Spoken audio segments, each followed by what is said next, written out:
जय हिंद। आज शुरू करते हैं सदिश बीजगणित के पिछले वीडियो में भी कुछ बता चुके थे सदिश के बारे में। सदिश क्या होता है उसके डिफिनेशन दिए थे, सदिश का प्रकार की बात किए थे। आज चलते हैं सदिश के प्रकार के बारे में। सदिश के प्रकार में पहला सदिश है समान सदिश। समान सदिश होता क्या है, इसकी परिभाषा है कि वैसे सदिश जिसका दिशा और परिमाण आपस में बराबर हो, वह परिभाषा लिख देते हैं। वैसा सदिश जिसका दिशा और परिमाण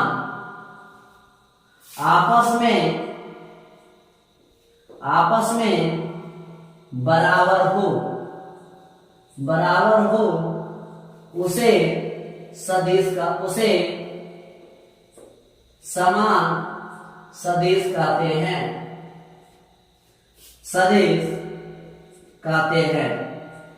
जैसे बात करते हैं एग्जाम्पल में, तो एक कोई सदिश है, मान लिया देख लीजिए एक कोई सदिश गया, इसी दिशा में कोई दूसरा सदिश चला गया तो ये समान सदिश कहलाया। मान लीजिए इस दिशा में कोई सदिश गया, यहाँ पर भी कोई सदिश गया, इसी दिशा में कोई दूसरा गया तो ये क्या कहलाया, ए बराबर बी, ए समान सदिश होगा। यहाँ पर बी बराबर सी, यह भी एक समान सदिश है। फिर से परिभाषा, समान सदिश का वैसा सदिश जिसका दिशा और परिमाण दोनों समान हो उसे समान सदिश कहते हैं।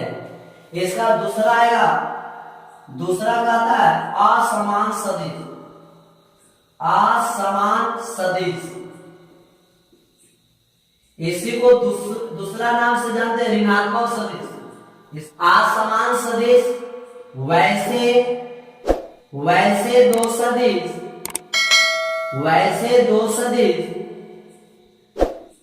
जिसका परिमाण समान हो और दिशा विपरीत हो उसे असमान सदिश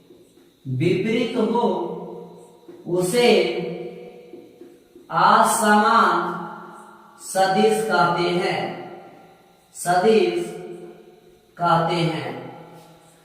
असमान सदिश वैसे दो सदिश जिसका परिमाण समान हो और दिशा विपरीत हो उसे असमान सदिश कहते हैं। जैसे यह एक सदिश है और दूसरा अगर इसी के दिशा में विपरीत चला गया तो ये कहलाया असमान सदिश। इसको इस प्रकार से लिखेंगे a बराबर माइनस बी। इससे पता चलती है कि परिमाण समान हो परंतु दिशा क्या हो, विपरीत हो। दूसरा अगर कोई सदिश गया हुआ, ऊपर का गया a सदिश, इसका नीचे चला जाएगा b सदिश, अर्थात a बराबर माइनस b होगा, तो ये क्या कहलाया, असमान सदिश कहलाया। हमने दो सदिश के प्रकार में पहला समान सदिश वैसा सदिश जिसका दिशा और परिमाण समान हो उसे समान सदिश कहते हैं। a बराबर b हो गया, और इसमें असमान वैसा दो सदिश जिसका परिमाण समान हो दिशा विपरीत हो उसे क्या कहते हैं, असमान सदिश। तीसरा देखते हैं, तीसरा होगा सह आदिम सदिश।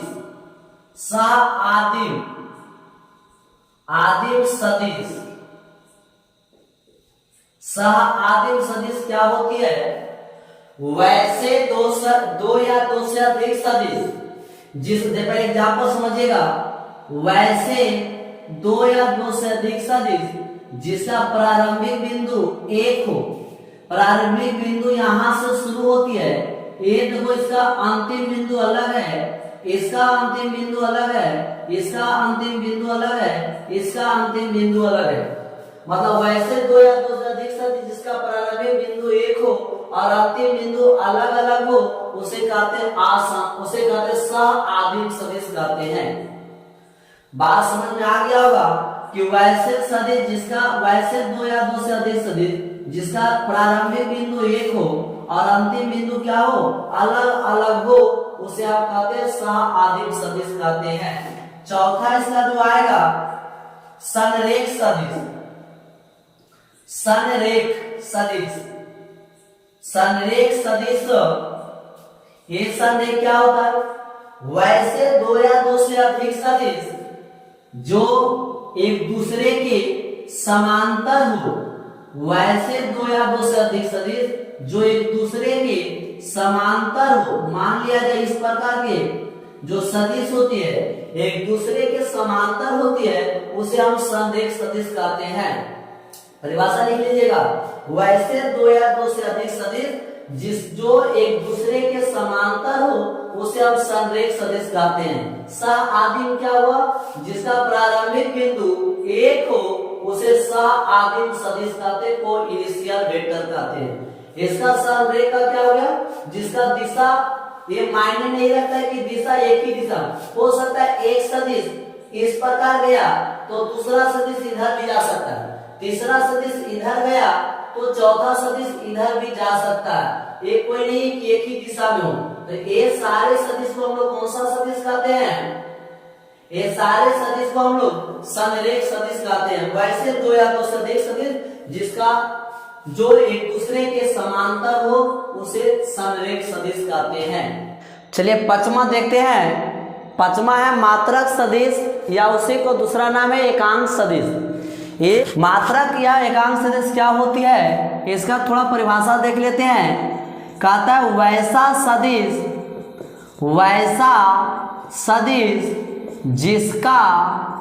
जिसका परिमाण एक हो, उसे मात्रक सदिश कहते हैं। उसे मात्रक सदिश कहते हैं। कहता है वो मात्रक सदिश में वैसा सदिश जिसका परिमाण एक हो, उसे मात्रक सदिश कहते हैं। और इसे एन कैप के द्वारा सूचित किया जाता है, सूचित किया जाता है। इसका अर्थ है कि अगर जो भी सदिश हो, मान लीजिए ये सदिश है तो उसका अगर हमको मात्रक निकालना है तो ए कैप लगाएंगे, बी सदिश है तो बी कैप लगा देंगे, सी सदिश है तो सी कैप लगा देंगे, डी सदिश है तो डी कैप लगाएंगे। इसका मतलब ये होता है जहां इसका सूत्र होता है, एकांक सदिश का जहां सूत्र होता है, मान ले ये हो तो इसके लिए क्या लगाएंगे? सदिश बटा इसका मॉडुलस, सदिश बटा इसका मॉडुलस ए एकांक सदिश मिलेगा। या इसी को हम, ये पहला हुआ, दूसरा अगर हमको बी सदिश चाहिए, बी का मात्रक चाहिए, तो क्या करेंगे? बी बटा इसका मॉडुलस। जिस सदिश का एकांक निकालना हो उसका सदिश से मॉडुलस से भागा दे देना, आपका एकांक सदिश मिलके चला आएगा। बी का हो तो बी सदिश से उसका मॉडुलस से भाग दे दो, ए सदिश है तो उसका मॉडुलस से भागा दे दो, आपका चला जाएगा। यही है इसका। अब इसका एग्जाम्पल देखते बाबू। देखिए एकांक सदिश का उदाहरण, मान लिया आपको कोई ये सदिश दे दिया 2i + 3j और प्लस के, यहाँ पर कहेगा तो ए कैप या कहेगा मात्रक सदिश ज्ञात करें। मात्रक का मतलब होता है एकांक सदिश। तो यहाँ पर सबसे पहले हल करेंगे और लिखेंगे ए कैप। ए कैप का सूत्र होता है सदिश बटा उसका मॉडुलस। सदिश आपको क्या है? 2i 3j और प्लस के। इसका मॉडुलस क्या है? मॉडुलस को देखो इस प्रकार शुरू में बताए थे, 2 का स्क्वायर, 3 का स्क्वायर और 1 का स्क्वायर। 2i 3j और k, इसका मॉडुलस 2 दूना 4 9 1। इसको आगे जब देखिएगा वो आगे देखिएगा तो 2i 3j प्लस k, इसका मॉडुलस होगा 9 1 10 4 14, अलग अलग कर दीजिएगा।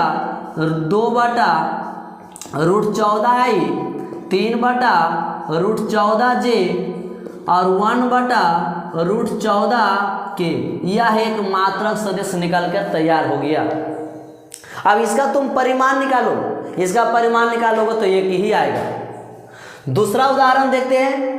ये पहला हो गया, दूसरा आपको देते हैं। मान लिया बी कोई सदिश है आई प्लस जे प्लस के, या एक आई जे के एक सदिश लिए। अब इसका कह देगा कि मात्रक ज्ञात करो, तो सबसे पहले हल करिएगा। अब बी का मात्रक चाहिए तो बी बटा इसका मॉडुलस से भागा दे देना। तो बी सदिश क्या हो गया, आई प्लस जे प्लस के, और यहाँ पर अंदर रूट में एक का स्क्वायर एक का स्क्वायर एक का मतलब होता है इसके बगल में एक है, इसका भी जे के बगल में एक का स्क्वायर, के बगल में एक का स्क्वायर। अब इसको देखिएगा तो आई प्लस जे प्लस के, और इसको भागा दीजिएगा 3 आ जाएगा, अलग कर दीजिए 1/√3i 1/√3j और 1/√3 के। इस प्रकार से इसका मात्रक निकल के चल आया है। यानी कहने का मतलब बाबू कि जब भी मात्रक सदिश हो, एग्जाम में देता है कभी कभी ऑब्जेक्टिव में कि कभी भी मात्रक सदिश से एक आधे एक कैप कहे तो समझ लेना मात्रक हो, तो सदिश को उसका मॉडुलस से भाग देना।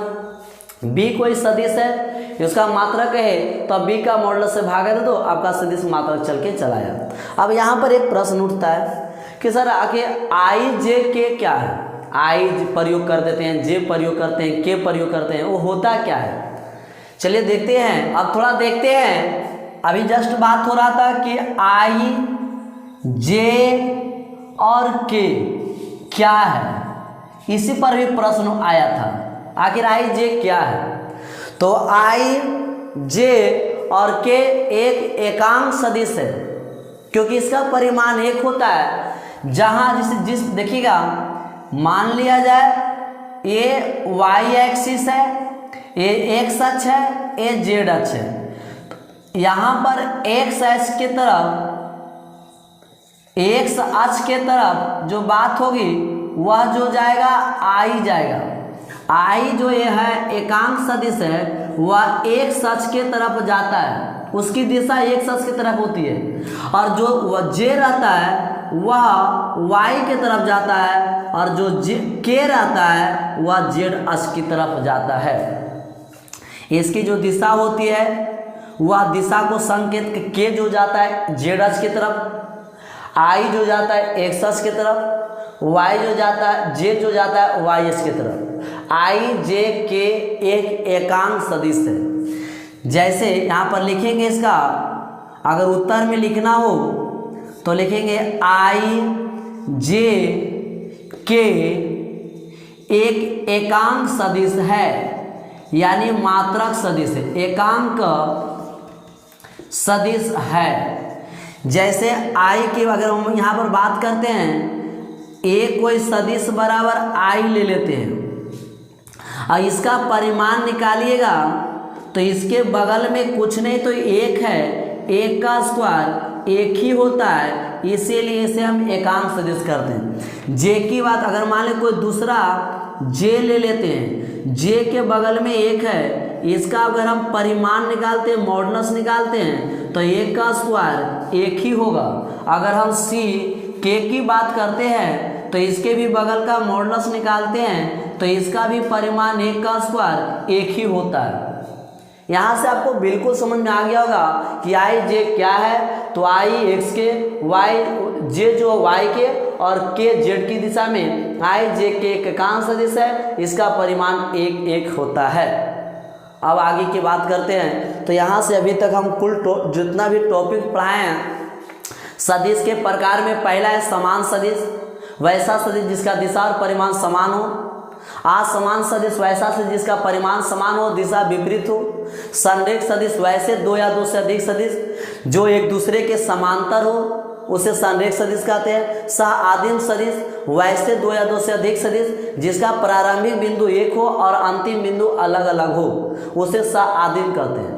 उसके बाद एकांक सदिश आया जो महत्वपूर्ण है, VVI एग्जाम के लिए। तो एकांक से वैसा सदिश जिसका परिमाण एक हो उसे एकांक सदिश कहते हैं। उसके बाद एकांक सदिश का सूत्र होता है सदिश बटा मॉडुलस। एकांक सदिश को एन कैप के द्वारा सूचित करते हैं। अगर बी सदिश है तो बी कैप लगा देंगे, सी सदिश है तो सी कैप लगाएंगे। उसी प्रकार यहाँ पर बात आया फिर आई जे के क्या है, तो यह एक एकांक सदिश होती है जिसका परिमाण निकालने पर 1 आता है। अब देखिए सदिश का दिग अनुपात की बात करते हैं। अगर कोई सदिश है तो उसका दिग अनुपात क्या होती है। उदाहरण के तौर पर हम समझाते हैं डायरेक्ट उदाहरण पर। मान लिया एक कोई सदिश है 2i 3j 4k, यह एक सदिश है। इसका दिग अनुपात को सबसे पहले थोड़ा सा लिख देते हैं कि दिग अनुपात को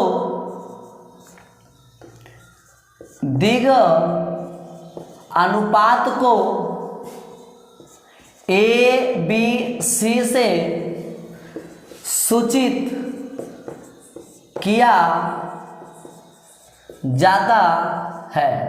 दिग अनुपात को ए बी से सूचित किया जाता है। जैसे भी उदाहरण देखेंगे, मान लीजिए कोई सदिश है, इसका दिग अनुपात की बात करता है। दिग अनुपात यानी इंग्लिश में अगर बोलना है तो डायरेक्शन रेशियो बोलेंगे। इसको शॉर्ट में DR भी बोलते हैं। अगर यहाँ से A की बात करता है तो ये 2 होगा, B की बात करता है तो J के बगल का होता है, और C का बात करता है तो ये 4 होगा। इस प्रकार से इसका आंसर होता है। दूसरा उदाहरण फिर से देखिएगा, किसी भी सदिश का अगर दिग अनुपात की बात करता है तो दिग अनुपात को हम लोग A B C से सूचित किया जाता है। जो सदिश में I के कोफिशिएंट, I के गुणांक को A कहते हैं, J के गुणांक को J का गुणांक होता है वो B होता है, और K के जो गुणांक होता है C होता है, वही हमारा दिग अनुपात कहलाता है। दूसरा उदाहरण देखते हैं, 3i 4j -8k हो गया। इसका अगर हमको पूछ देगा कि डायरेक्शन रेशियो क्या है, तो डायरेक्शन रेशियो A बराबर 3 होगा, B बराबर 4 होगा, C बराबर -8 होगा। तीसरा उदाहरण अगर आपको कहता है कि माने C बराबर कोई सदिश है -7i -6j और +9k दे दिया जाए। इसका अगर डायरेक्शन रेशियो पूछे तो डायरेक्शन A बराबर -7 होगा, क्योंकि I के बगल का जो कोफिशिएंट होती है वही हम आपका मान कहलाएगा। जो B का मान होगा -6 और C का मान होता है 9। इस प्रकार से इसे डायरेक्शन रेशियो हम कहते हैं। तो यहाँ से बस एक टॉपिक क्लियर हुआ। जो भी थोड़ा सा देखिए ध्यान दें, जो भी पढ़िए हर टॉपिक का थोड़ा विचार कर लीजिए कि पढ़ रहे तो क्या होता है इसका मान। तो यहाँ से दिग अनुपात के बारे में क्लियर हो गया।